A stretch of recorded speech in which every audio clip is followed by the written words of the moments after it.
Ladies and gentlemen, amid all the hype for the 10-year anniversary, they dropped a brand new game mode, which I will finally remember to call Team Battle Arena, or TBA. And it's actually really fun. It's actually really fun. I'm rank 95 right now. I did a couple refreshes on stream a couple days ago, and it wasn't fun then because I was just getting bots constantly. We may get bots now, I don't know. I think the system right now is trying to figure itself out because there's too many players, because everyone's in bronze. Literally everyone is in bronze. So it's not going to be very fun if you're not a big-time PvP player for the time being, because once you get out of the bot lobbies, you're going up against the absolute cream of the crop, right? It's like a reset season in Marvel Rivals, except everyone went down to bronze, and you have to queue up with everybody else. Now, the way that it works, the way that this game mode works, is the first thing you're going to do is you're going to go to Set Team. And on Set Team menu, these teams are going to be empty, and you're going to have to go to the team formation, and you're going to have to fill them in. Now, the first thing that I see people make a mistake with is they don't understand the prompt when they hit save, and it says you have to put a leader. So that's the first thing I want to point out here. So we're going to take Captain America out, and you can see all the other teams are filled in. We have this Silver Surfer team, we have this Null team, we have this Bob team, and we have this Mutants team. But I don't have a leader here. So I'm going to press save, and it's going to say a leader character must be assigned on all teams. Every single team needs to have a leader. So I move Adam Warlock over, and I press save. You can actually save more, like you can actually save teams that don't have a full roster. Now, why you would do that, I don't know, but just so that we're clear here, if you choose characters that are too expensive, for example, if I choose Thanos and then I choose Doctor Strange, I'm at 70. So if I choose, I can't choose another native tier 2 character because they also cost 35. I could choose a regular cost and be at 95. But essentially, if you want to field a team of 2, you can, but you just have to make sure that someone is in the leadership slot. If there's no leader, it won't allow you to on any of the teams, okay? Once you've set your 5 teams, you can then hide one of your teams. If you click Hidden Team Settings, it's going to allow you to choose one of the teams to hide, and you press OK once you've highlighted the team that you want to hide, and it will cloak that team when you're attacking and when you're defending. So this is a pretty interesting sort of layer that we've never seen in a PvP game mode before, where you basically get to obscure part of your roster, and the enemy, when they're queuing up against you, is going to have to take into consideration, well, who could be missing? Who am I not seeing to fight against? Now, the order of your team matters as well. So what I want to point out to you is I just realized putting the hidden team on the last slot isn't necessarily the best option, because if you lose in the first 3 matches, or in the first 4 matches, if you lose 3 times, because it's a best of 3, then you won't be able to really take advantage or sort of use the psychological component of that 5-team setup. So just keep that in mind. It's not necessarily the best option, but I just want to explain that to you. Once you've set your 5 teams, now you just go in and search for an opponent, and you will be okay. Fine, there's bots. You'll be greeted with 3 opponents. If you see a bunch of opponents that just say agent, then you're fighting bots. So just keep that in mind, guys. If you don't see like actual real names, then if you queue up against the teams, you can also take a peek at the teams ahead of time.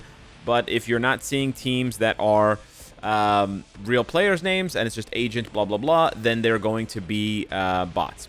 Now, the way that it works here, the really cool thing is, once you're at this stage of the screen, you're not quite ready to jump in yet. Okay, and the reason for that is you can now shuffle your teams around. So let's say, for example, that second team with MODOK and Fandral and Hydro Man was really dangerous. Maybe I want to move my Bob team up, and you can see you can actually make changes on the fly. These changes are not going to be reflected in your team formation for the next match, but for this match only, you can shuffle teams around so that you can better match up against the opponents. And if you need to, you can press the little Iron Man symbol to go back to your teams if you need to make any last minute changes. Otherwise, you queue up, the fight begins, and the battle ensues. Now, the way it's going to work, it's 5 battles. It's going to tell you who's up next in the top where the timer is, and then it has those little dots that fill in green, blue, or red when you win or lose. So I won. So that first dot is going to, highlight blue for me. You can also skip the battle scene, which skips the countdown in between matches. And I have that checked. And I recommend you have it checked because there's really no benefit to having it unchecked. You can also check or uncheck show battle info like other world battles, so you can remove all of the numbers if you don't want to see them. And then you get your victory screen when you win. You get points, you get some additional points for your win streak, and then it also gives you tokens. You get to farm 10 tokens a day. If you refresh, you don't get more tokens, so you get a maximum of 100 tokens a day. And then on top of that, for your rank rewards, you will also get tokens at the end. So as you can see here, because I'm in the top, let's see, bronze. If I'm in the top 1% of bronze, I'll get an extra 1,000 tokens at the end of the season. The season lasts 2 weeks instead of just 1 week like it is for Timeline Battle and other game modes. So just keep in mind that this is, you divide it by 2 if you want to know how much you'd be getting weekly. But you don't really want to stay in bronze, so I think it's much better to look at maybe what you'd be getting in platinum or even in vibranium here. If you're in the top 30 of vibranium, you're going to be getting almost 1,500, or if you're in the top 10, 1,500 tokens or 200 crystals, which works out to 100 extra crystals a week, 750 extra tokens a week, and so on and so forth on top of what you're getting for your dailies. Don't forget, there's also a shop here where you can use your tokens. In general, I'm a big fan of the tier 4 materials. You can buy out the carbonadium, which is 300, that my camera's blocking. And you can also buy out the Soul of the Faltine, that is also 300, if you're able to climb up to vibranium and stay in vibranium and get those wins. If you get a loss, if you take a loss, if you can see there that I have 507 tokens, a loss only nets you 7 tokens. So winning is 30% of the battle, apparently. Because otherwise you only get 70% of the rewards. You can also go for the CTP chest, which is 5,500 here, which does feature the Conquest, but not the Liberation CTP. So just keep that in mind. But yeah, more ways to get CTPs, more ways to get tier 4 materials. Very, very nice. The only new item here that isn't available in the other shops, like Zombie Survival and Otherworld Battle, is the Team Up Collection token shop. However, the rewards are quite bad. You get these small chests for free from playing ABL. And so this is not worth spending your tokens on, even though you can buy one every single day. I don't recommend it personally. Maybe if they doubled the number of tokens or tripled the number of tokens, but just to get, spending your full amount to get 2 tokens is just kind of crazy to me. Finally, after 4 bot matches, I was able to climb back up into the matches against real players. So now you can see when it's not bots, you'll be able to see real opponents. You'll be able to check their teams ahead of time, and then you'll be able to queue in against them and fight. We're going to go ahead here and fight against Gabriel.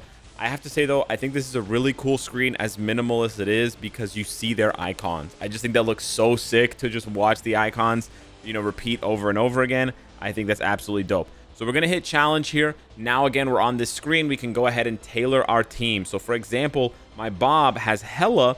So if I want to queue up Bob against, in specific, a team that has heroes, we can go ahead and do that. And if I actually go Bob versus Bob or Sentry versus Sentry, his Sentry has Nick Fury and White Fox, who provides a lot of buffs versus villains, which is going to do more damage to my Hela, but isn't going to affect my Sentry. So you can use the supports that your opponent has chosen to apply against them in a way. So I just find that pretty interesting, and it creates a lot of kind of back and forth counterplay meta, because if you set up a team of all heroes, then you make yourself more vulnerable to, supports like Hela.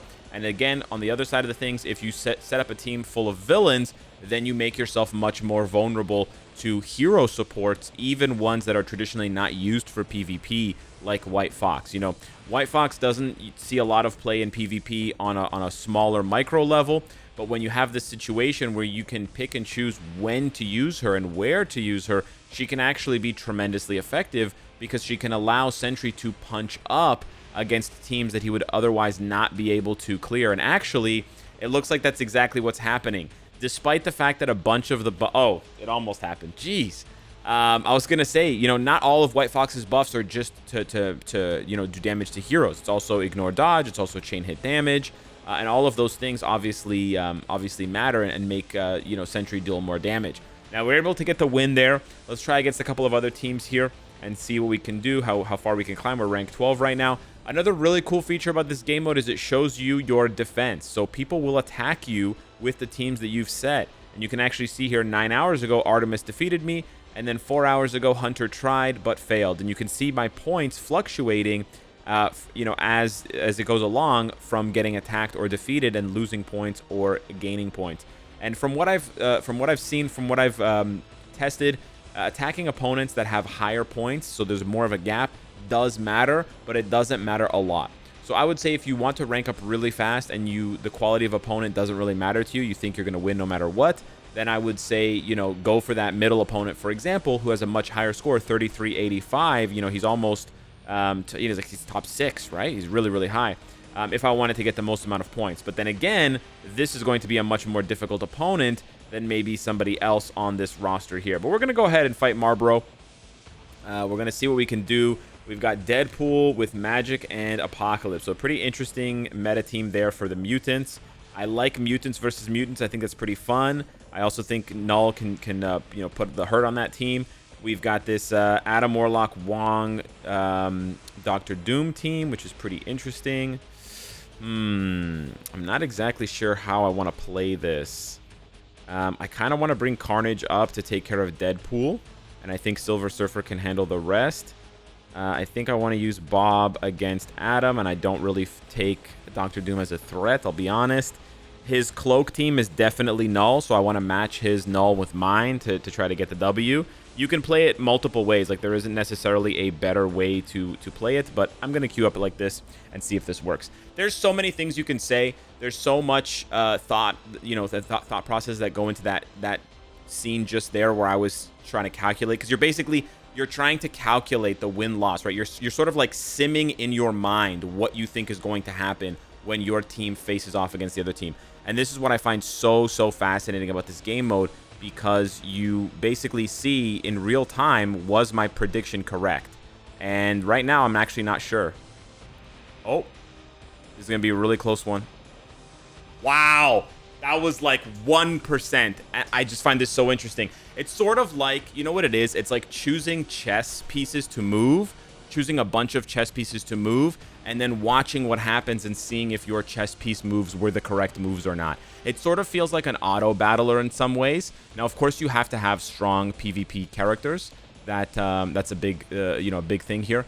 But if you're matched up, if the matchmaking is good and the different tiers are sort of set well between, you know, bronze, silver, gold, platinum, vibranium, then you're going to have these sort of enjoyable nail-biter matches where you're not sure, you know, am I going to win? Am I going to lose this one?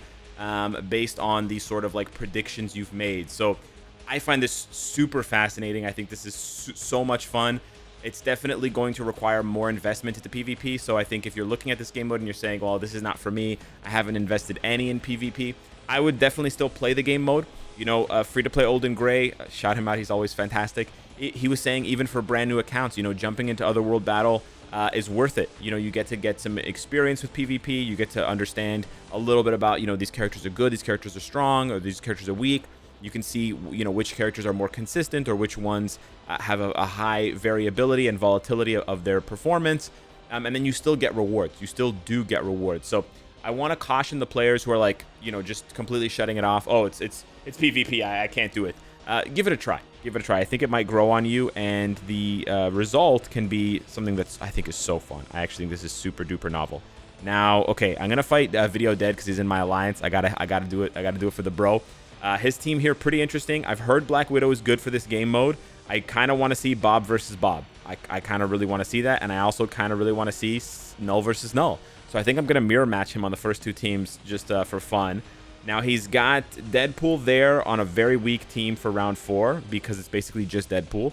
And then his team 5, round 5 team, I also think is kind of weak, which means I think he stacked a lot on his third round team, which is interesting. I think he's trying to knock you out in the first 3 rounds, which again is a very viable strategy. I think Wolverine is waiting for me in that third place team, and I don't have a really good answer to Wolverine, but I'm going to go ahead and use my secret hidden team, my zombies team, just because I have 2 blast types, and if it is Wolverine, as I'm suspecting, then I will have at least type advantage, because Adam and Weapon Hex will have type advantage over the big Logan. But let's see this first one, Bob versus Bob. We do not get the kill on Bob. It's both needles here. We do get the kill here. So I am up right now. Hella proving her worth here. But if he gets the kill, we're going to be back tied 50-50, and I won't have any support. So let's see if he can pull it out. Bob is struggling. Bob's going to go down. He wasted his tier 3, or his tier 4, sorry. And now we're back to even. And can we get the kill? We can't get the kill. Ugh, 7 seconds left. Ooh, we clutch it out. Okay. Hey, that kill brought to you by Hella. Okay, here's the second mirror match. His team is more stacked offensively, but I do have more supports. And from the testing in other game modes, Alliance Tournament, supports are king. So I do pop his sentry or his null first for the immortality artifact, and now I just have to finish the job, and we clutch out the W. Okay, so now did we predict correctly? It was Wolverine. Oh, okay, but look, he puts Spider-Man because he knows you're gonna use blast types. See how smart that is? Now Adam goes down, Weapon Hex goes down, Cap is doing his best, but he goes down, and I get wiped. Okay, so very, very strong surprise team. Very strong surprise team. No supports there. Interesting. But he does claw back a W. Okay. Now, this is his weakest team, in my opinion. I think this should be an easy wash here for Wolverine, as long as he doesn't get, I don't know, CC'd. For some reason, I haven't done any damage to Apocalypse or Deadpool. I don't know what the hell is going on. It seems like Wolverine couldn't attack, and he was just, like, standing still for, like, 35 seconds. We finally did kill Deadpool. Okay, that was... I was kind of holding my breath in between sentences there. Bro, I love this game mode though. It's so good. I could sit here for hours doing this, man. You can comment on this. Like, the commentary is so good. Not like as an esport. I'm not delusional, but just for fun, you know? Just for fun. I think the commentary is super fun. I would love to see people, especially like high-end guys, once we can climb, you know, into the higher echelons and it's more like balanced. I do feel bad for people that have to queue up against these you know, mega whale, giga whale teams, but it'll be really fun to see, and I would love for people to record some of their battles and send them to me so I can comment on them, because man, some of these matches are nail biter. Like that first one, the first fight and the third fight against Video were crazy. That, like, I almost thought I was gonna lose to Deadpool and Apocalypse. And you know what's so funny is people watching the video are like, bro, that team's gonna get washed. And then my Wolverine and Deadpool almost died to his Apocalypse. Now people are looking at their roster and they're like, bro, did I underestimate Apocalypse? Is he actually good? I don't know. I don't know what happened there. But hey, it worked. It literally almost blew up in my face. So yeah, that's the new game mode, Team Battle Arena, TBA. And I love it. I absolutely love it. I'm going to have an absolute blast with this. I cannot wait for the ban lists. It's going to be rough right now because there are no ban lists, but there will be ban lists later. You can see over here where my camera was hiding, it says restricted characters, no criteria. But after the season is over and there's a new season, there will be bans in place. And the criteria may be like no villains or no blast types or whatever. And it's going to completely change the landscape because the restricted character is going to apply to all of the teams. So if you think about it, if any of the restrictions, like no speed or no blast or no combat or no universal, any of those restrictions immediately bricks at least one of my teams. No heroes, bricks multiple teams. No villains, bricks multiple teams. So there's so many things that they can do on top of if they ban individual characters, like no native tier 3s, no native tier 2s, completely bricks every single team. And then you're going to start to see some very interesting combos. Defenders could make a comeback. Annihilators could pop up. Maybe there's a Thunderbolts team. You're going to start to get really into the nitty gritty. And it's going to be even more fun than it is now. It's going to be crazy. I'm very, very, very, very excited for this game mode. And I'll be making a ton of content on it because I think it's so fun. And it gives you some sick-ass screenshots. Look at these teams when they're standing here. This just looks... The aura farming is insane, bro. That looks sick. I just replaced Colossus or Exodus with somebody else like Colossus. Yeah. Anyways, boys, hit me up in the comments down below. Let me know what you think of TBA. Thanks so much for watching the video. Smash the like button if you enjoy the content. And I'll see you in the next one. Take care.